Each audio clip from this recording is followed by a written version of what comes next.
Tanda atau ciri-ciri kamu punya ijazah palsu. Stop.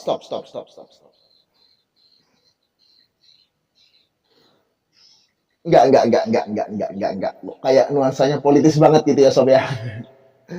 Jadi, apa yang akan saya bahas ya? Tanda-tanda kamu punya ijazah palsu. Oh iya. Gara-garanya ini suasananya lagi ribut ya, ngurusin ijazah palsu. Sebenarnya saya nggak ada urusannya dengan yang namanya politik-politik seperti itu, Sobat. Jadi sebenarnya yang saya pikirkan dari tadi malam itu ya, saya akan bahas bagaimana ciri-ciri seseorang atau kamu punya cinta palsu. Maksudnya gimana, Bang? Ya, saya akan mengupas tanda-tandanya kalau gebetan kamu, pacar kamu, pasangan kamu, cintanya itu palsu sama kamu. Tapi dia tuh kayak mesra banget sama aku, Bang. Masa palsu? Iya. Walaupun mesra, terkadang juga ada loh.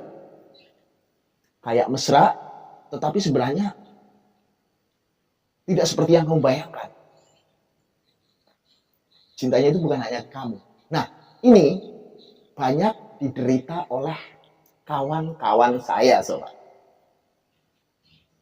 Maka dari itu, saya berinisiatif untuk membagikan hal ini kepada kalian agar supaya kalian terhindar dari yang namanya cinta palsu ini, Sob. Banyak sekali ciri-cirinya, tetapi yang paling kelihatan sekali jika kalian punya cinta palsu atau orang yang kalian cintai, orang yang kalian sayangi itu ternyata cintanya itu tidak 100% ke kalian. Masih ada harapan dia itu punya gebetan lain, punya cadangan di luar sana. Nah, ini perlu kalian ketahui, Sobat.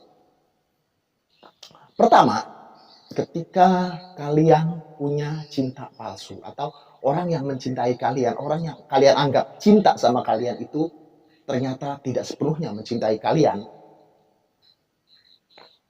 yang paling kelihatan adalah dia tidak sepenuhnya ada buat kamu. Dia ada buat kamu kalau dia itu perlu kamu saja. Ini menandakan bahwa cintanya palsu. Sebenarnya dia itu hanya ingin memanfaatkan kamu saja, Sobat. Wah, panas. Ini. Sebenarnya dia itu hanya ingin memanfaatkan kamu saja, Sob. Itu yang harus kamu waspadai. Ketika kamu tidak diperlukan, dia itu akan menghilang dari kamu. Nah, ketika dia menghilang, bukan tidak mungkin. Dia punya gebetan lain di luar sana yang lebih dia cintai daripada kamu. Ini harus kamu waspadai, Sob.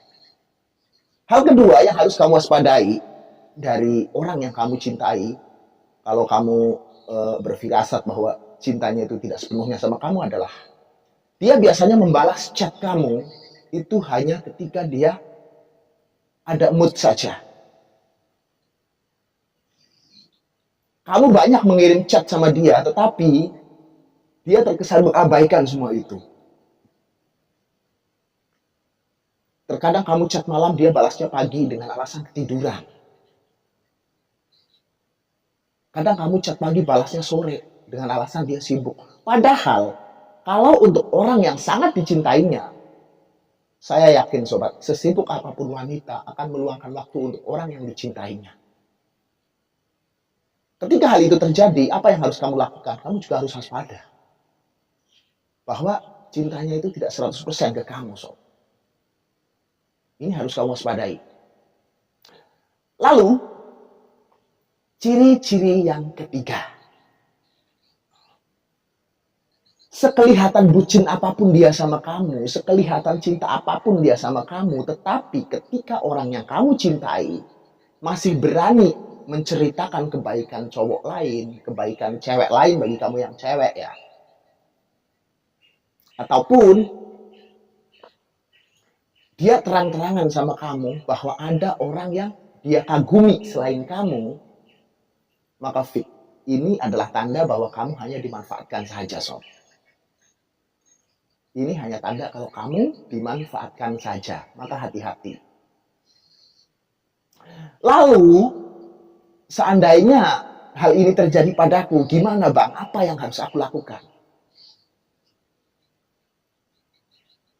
Kamu jangan memperlihatkan bahwa kamu itu cemburu sama dia, bahwa kamu itu terlalu memproteksi dia. Gak usah. Jadi, kamu tahu kebohongan dia, tapi cukup kamu saja yang tahu. Yang harus kamu lakukan adalah kamu harus tetap mengupgrade diri kamu. Kamu harus tetap memperbagus kualitas diri kamu. Agar supaya apa? Agar supaya selain dia yang mencintai kamu, banyak orang yang mencintai kamu. Banyak orang yang suka sama kamu. Istilahnya, kalaupun kamu putus sama dia, kamu masih punya nantinya orang yang mencintai kamu. Tunjukkan bahwa kamu lebih berkualitas daripada orang yang dia kagumi. Kemudian, secemburu apapun kamu sama dia, secinta apapun kamu sama dia, walaupun kamu tahu bahwa dia itu punya cadangan lain selain kamu di luar sana, tetap kamu diam saja. Tetapi, kamu juga harus memperbanyak hubungan kamu, memperluas circle pertemanan kamu, memperluas jalinan persahabatan kamu dengan yang lain, dengan orang selain dia. Usahakan kamu itu jangan terkekang oleh dia. Hanya karena kamu mencintai dia, terus kamu fokus kepada dia saja. Jangan. Arahkan fokus kamu, arahkan perhatian kamu kepada hal-hal lain yang lebih berguna daripada dia, sehingga kamu akan dikagumi oleh orang-orang di sekeliling kamu. Dengan begitu, kamu tidak akan terganggu oleh rasa cintamu terhadap dia, dan kamu bisa memperluas hubungan kamu, sehingga dengan kamu memperluas hubungan kamu, dengan kamu memperbanyak teman kamu, dengan kamu memperlihatkan kebaikan kamu, kehebatan kamu, kespesialan kamu di hadapan orang-orang yang lain, nantinya orang akan mencintai kamu, sob. Sehingga orang yang mencintai kamu itu bukan hanya dia, tetapi banyak orang yang mencintai kamu, orang yang mendambakan kamu. Jadi, sudahlah, kalau kamu punya orang yang seperti ini, toksik, kamu gak usah repot-repot untuk meyakinkan dia bahwa kamu itu lebih baik. Gak usah. Gak usah kamu katakan sama dia bahwa kamu lebih baik. Tapi usahakan kamu itu lebih baik. Ciptakan gerakan bawah tanah. Jangan sampai dia tahu. Jangan sampai kamu seakan-akan itu mengklaim bahwa diri kamu lebih baik di hadapannya. Gak usah. Diam-diam saja. Yang penting, kamu selalu tabur kebaikan dimanapun kamu berada. Insya Allah, orang yang kamu cintai, orang yang meninggalkan kamu, orang yang cintanya palsu sama kamu, dia akan menyesal sobat telah mengabaikan kamu. Mungkin itu ya, kalau kamu punya cinta palsu, atau kalau orang yang kamu cintai, cintanya itu cuma setengah-setengah sama kamu, tips agar supaya orang yang mencintai kamu setengah hati itu tahu bahwa kamu ternyata lebih berkualitas dari orang lain. Tujuannya bukan membuat dia menyesal, enggak. Tetapi tujuannya untuk membuat diri kamu itu lebih dihargai oleh orang lain selain dia yang kamu cintai. Mungkin itu saja, semoga kamu bisa mengerti, dan untuk tips-tips yang lain bisa kamu ikuti terus Kreator Gaul, karena di setiap harinya Kreator Gaul akan memberikan tips yang insya Allah berguna buat kehidupan kamu sobat. Dan akhirnya, Assalamualaikum warahmatullahi wabarakatuh sobat.